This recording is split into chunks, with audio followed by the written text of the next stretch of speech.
Assalamualaikum warahmatullahi wabarakatuh. Perkenalkan, nama saya Mustika Saila dari Universitas Terbuka Bogor.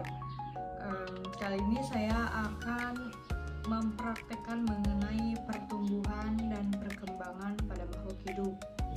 Pertumbuhan dan perkembangan makhluk hidup adalah proses yang saling terkait, di mana pertumbuhan adalah perubahan kuantitatif yang tidak dapat kembali.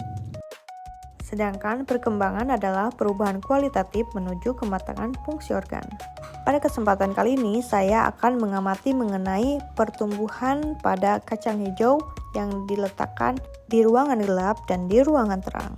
Adapun alat yang digunakan adalah 2 cup wadah gelas, 2 kapas, kacang hijau dan mangkuk, dan juga alat tulis. Langkah pertama, kita menyiapkan 2 wadah, lalu masukkan kapas ke dalam masing-masing wadah. Kemudian setelah itu kita rendam kacang hijau selama 5 menit. Setelah itu kita masukkan kacang hijau kepada masing-masing wadah. Usahakan kita memilih kacang hijau yang tenggelam, jangan yang terapung, karena kacang hijau yang masih tenggelam memiliki kualitas yang baik karena air dapat masuk ke pori-porinya, menandakan biji tersebut masih memiliki cadangan makanan untuk proses perkecambahan.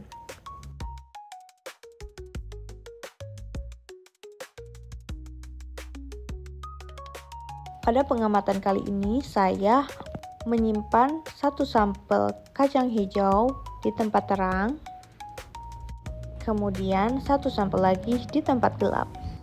Setelah sekitar 3 hari, saya mengamati perbandingan yang terjadi antara sampel A dan sampel B. Ditemukan bahwa biji kacang hijau yang dibiarkan di tempat gelap lebih cepat pertumbuhannya daripada biji kacang hijau yang dibiarkan terkena cahaya. Itu terjadi karena hormon auksin bekerja lebih aktif dan memicu pemanjangan sel batang yang lebih cepat. Disebut juga etiolasi untuk mencari cahaya. Namun, pertumbuhan ini tidak sehat karena batangnya menjadi pucat, lemah, dan daunnya tidak berkembang dengan baik karena tidak bisa berfotosintesis. Jika dibandingkan dengan biji kacang hijau yang disimpan di tempat terang, pertumbuhannya memang menjadi lambat karena cahaya matahari mengurai dan menghambat kerja hormon auksin yang berfungsi memanjangkan sel tumbuhan. Namun, tanaman tumbuh lebih sehat dengan batang yang lebih kuat dan daun yang berwarna hijau karena mendapatkan cahaya untuk berfotosintesis.